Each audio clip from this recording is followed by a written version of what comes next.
ने पलट कर देखा। शनाया ने वापस कार उसकी जगह लगाई और अहान के पास आकर बोली, क्यों ना मैं इस बाइक से ही चलूं, ट्रैफिक में आसानी होगी। अहान ने जल्दी से सीट साफ कर दी और सामने देखकर मुस्कुराने लगा। बाइक पर बैठकर शनाया ने अहान के कंधे पर हाथ रखा तो अहान को एक अलग ही एहसास हुआ। शनाया का भी कुछ यही हाल था। आज वे दोनों पहली बार पूरे होश में एक दूसरे के इतने पास थे। अहान ने अपने ऊपर एक जैकेट डाली थी और शनाया ने अपनी जीन्स के ऊपर सफेद रंग का टॉप डाला हुआ था, जिसमें वो बहुत ही खूबसूरत लग रही थी। तभी शनाया ने कहा, अब आप चलेंगी या फिर किसी और का इंतजार है? अहान ने एक मुस्कान के साथ गाड़ी आगे बढ़ा दी। जल्द ही वो दोनों गिल कंस्ट्रक्शन के ऑफिस के सामने खड़े थे। शनाया अभी बाइक से नीचे उतरी ही थी कि तभी उसका मोबाइल बजा।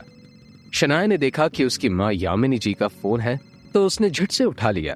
तभी दूसरी तरफ से आवाज आई, बेटा शनाया, तुम्हारे पापा का एक्सीडेंट हो गया है, जल्दी से हॉस्पिटल पहुंचो।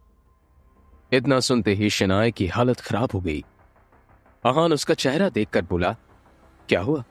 जवाब में शनाया ने फोन काटकर कहा, तुरंत सिटी हॉस्पिटल चलिए, पापा आज बाहर से वापस आ रहे थे तभी उनका एक्सीडेंट हो गया। शनाया के पिता के एक्सीडेंट की खबर सुनकर अहान की भी हालत खराब हो गई, क्योंकि एक वही तो थे उनकी जिंदगी में जिन्होंने अहान पर हमेशा ही विश्वास किया था। उन्होंने अहान को बहुत प्यार किया था। जल्दबाजी में वो दोनों हॉस्पिटल पहुंचे। शनाया के पिता आईसीयू में जा चुके थे और यामिनी जी वहीं बैठकर आंसू बहा रही थी। उन्होंने शनाया की तरफ देखकर रोते हुए कहा, बेटा शनाया, तुम्हारे पापा, उन्हें आईसीयू में रखा गया है। तभी शनाया ने उन्हें चुप कराते हुए कहा, शांत हो जाइए मम्मी, सब ठीक हो जाएगा, मैं पता करती हूँ। अब तक अहान डॉक्टर के पास पहुंचकर उनकी हालत पूछ रहा था। क्या बात है डॉक्टर, कैसी हालत है अब उनकी? इस पर डॉक्टर ने जवाब दिया, जब उन्हें लाया गया था तो उनकी हालत बहुत खराब थी, लेकिन अभी उनकी हालत स्थिर है। फिर भी हम उन्हें निगरानी में रख रहे हैं। फिलहाल तो उम्मीद है कि उनकी हालत में सुधार होगा, पर कुछ और होने की आशंका से हम इनकार भी नहीं कर सकते। इतना कहकर वो डॉक्टर वहां से चले गए। अहान, शनाया और यामिनी जी का पूरा दिन कश्मकश में बीत गया। शाम होने को आई थी और अब भी वे सब हॉस्पिटल में मौजूद थे। शनाया की हालत अहान से देखी नहीं जा रही थी। तभी कुछ सोचते हुए अहान ने शनाया के पास जाकर कहा, अब आप मां को घर लेकर निकल जाइए शनाया, मैं अंकल की देखभाल के लिए यहां हूं, जैसे भी होगा मैं आपको फोन करता रहूंगा। इस पर शनाया ने कहा, मैं यहां से पापा को छोड़कर कैसे जा सकती हूं, उनकी हालत। तभी अहान बीच में ही शनाया की बात काटकर बोला, देखो शनाया, अंकल के लिए मेरा प्यार आपसे कम नहीं है। उनके मेरे ऊपर जो एहसान है मैं उसका बदला कभी नहीं चुका सकता। वो मेरे लिए भगवान के समान है। इसलिए मैं कहता हूं कि आप भी खुद के ऊपर ध्यान दीजिए और मां को लेकर घर जाइए, यहां मैं सब कुछ संभाल लूंगा। अहान के बहुत रिक्वेस्ट करने पर शनाया मान गई और फिर वो यामिनी जी को अपने साथ लेकर घर निकल गई। कुछ देर में शनाया अपने कमरे पर और यामिनी जी अपने घर पर थी। इधर अहान अभी हॉस्पिटल में एक जगह बैठा हुआ था जब डॉक्टर ने उसके पास आकर कहा, देखिए, मिस्टर शेखर की हालत अचानक ही बहुत ज्यादा बिगड़ती जा रही है, जल्द ही उनका ऑपरेशन करना होगा। ये बात सुनकर अहान एकदम से हड़बड़ा गया और लड़खड़ाती जुबान में पूछा, पर आपने तो कहा था कि उनकी हालत स्थिर है, फिर अचानक ऐसा क्या हो गया? जवाब में उस डॉक्टर ने कहा, इस बारे में हम कुछ भी ठीक से नहीं कह सकते, मगर उनका ऑपरेशन जल्द ही नहीं किया तो उनकी जान को खतरा हो सकता है। इस पर अहान ने कहा, तो फिर आपको किसका इंतजार है डॉक्टर, आप ऑपरेशन शुरू कीजिए। तभी डॉक्टर ने कहा, ओके फाइन, कुछ डॉक्यूमेंट्स आपको भरने होंगे और बिल काउंटर पर जाकर 15 लाख भर दीजिए, हम ऑपरेशन की तैयारी शुरू करते हैं। 15 लाख की बात सुनते ही अहान टेंशन में नजर आने लगा। उसने शनाया को कॉल करने के लिए फोन निकाला ही था कि तभी उसे सामने विक्रम खड़ा दिखा, जो अहान की तरफ देखकर ही मुस्कुरा रहा था। उसे देखते ही अहान के दिमाग में ढेर सारे डाउट्स आ गए और वो विक्रम के पास जाकर बोला, आप यहाँ क्या कर रहे हैं? जवाब में विक्रम मुस्कुराते हुए बोला, वैसे शनाया इतने पैसों का इंतजाम आसानी से कर लेगी, लेकिन आपको क्या लगता है यंग मास्टर कि ये सब अपने आप हो गया? उसकी बात सुनकर अहान की आंखें सिकुड़ गई। तभी विक्रम ने आके कहा, ये एक्सीडेंट तुम्हारे पिता के कहने पर ही कराया गया है। ये सुनकर अहान को झटका सा लगा। एक पल को उसे यकीन नहीं हुआ कि सामने खड़ा विक्रम सच बोल रहा है, और विक्रम के चेहरे से मुस्कान गायब नहीं हुई थी। अगले ही पल अहान का पूरा चेहरा गुस्से से लाल हो गया और उसने कहा, आपकी हिम्मत कैसे हुई ऐसा करने की? इस पर विक्रम ने कहा, आदित्य रायजादा की हिम्मत इतनी ज्यादा है कि अपने एक इशारे पर इंडिया का बाजार हिला सकते हैं। फिर ये तो एक मामूली एक्सीडेंट है। अहान ने गुस्से में कहा, ये आपने सही नहीं किया है, आपको इसकी कीमत चुकानी पड़ेगी। विक्रम फिर से बोला, बस 15 लाख ही तो है इसकी कीमत, और मैं ये चुकाने के लिए तैयार हूं। बस आपको अब रायजादा ग्रुप को अपनाना होगा। इस कंपनी के सामने 15 लाख ऊंट के मुंह में जीरे के जैसे।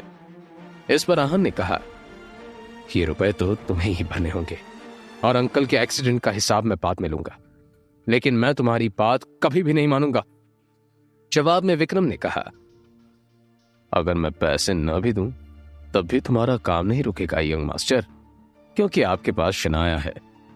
लेकिन सोचो, अगर शनाया को पता चला कि उसके पापा का एक्सीडेंट इसलिए हुआ है क्योंकि तुमने हमारी बात नहीं मानी, अगर उसे यह पता चला कि तुम्हारा रायजादा खानदान से ताल्लुक होना इस एक्सीडेंट की वजह है, तो क्या वो कभी आपको माफ करेगी?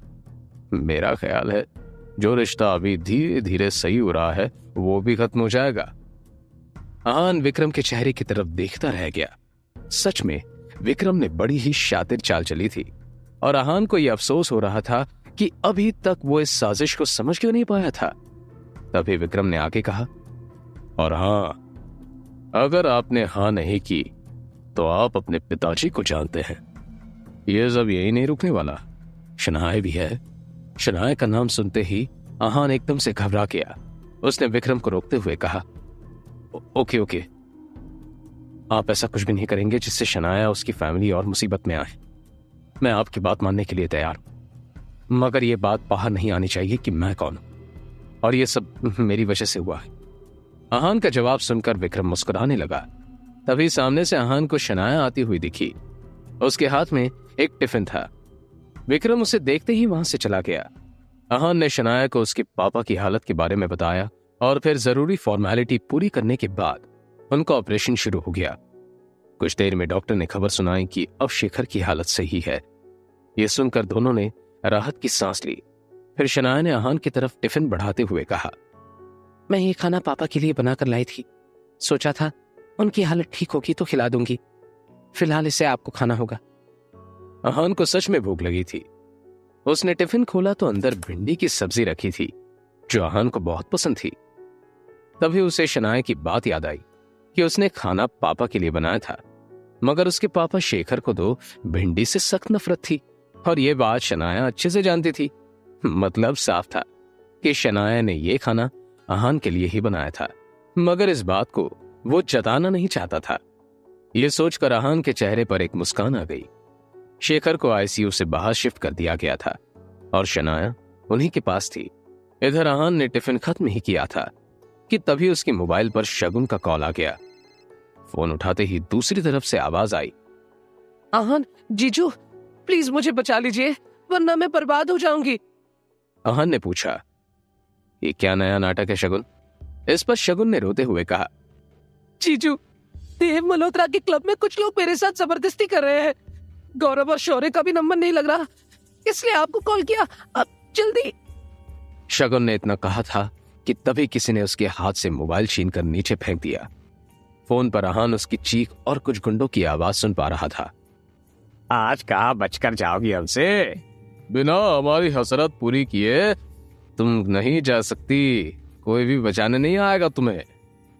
तभी शगुन की एक चीख गूंजी और वे सभी गुंडे जोर जोर से हंसने लगे। शगुन के रोने की आवाज और गुंडों के हंसने की आवाज अहान के कानों में साफ पड़ रही थी। अहान दौड़ते हुए शनाया के पास पहुंचा और बोला, शनाया, मुझे कुछ जरूरी काम है, मैं बस कुछ देर में आता हूं। शनाया ने पलटकर कुछ कहना चाहा, मगर अहान वहां से जा चुका था। जैसे ही अहान देव मल्होत्रा के क्लब में पहुंचा तो वहां पर कोई भी नहीं था। पूरा क्लब खाली था। उसे किसी साजिश की बू आ रही थी। धड़कते दिल से अहान थोड़ा और अंदर बढ़ा कि तभी पीछे से किसी ने हाथ से रुमाल लेकर उसके नाक को तेजी से दबा दिया। अहान कुछ पल छूटने की कोशिश करता रहा और अंत में बेहोश होकर नीचे गिर पड़ा। तभी वहां दो चेहरे नजर आए। बेहोश पड़े अहान के सामने शगुन और शौर्य खड़े मुस्कुरा रहे थे। आखिर क्या होने वाला है अहान के साथ? क्या है शौर्य और शगुन की साजिश? जानने के लिए बने रहिए इस कहानी के साथ सिर्फ और सिर्फ पॉकेट एफएम ऐप पर।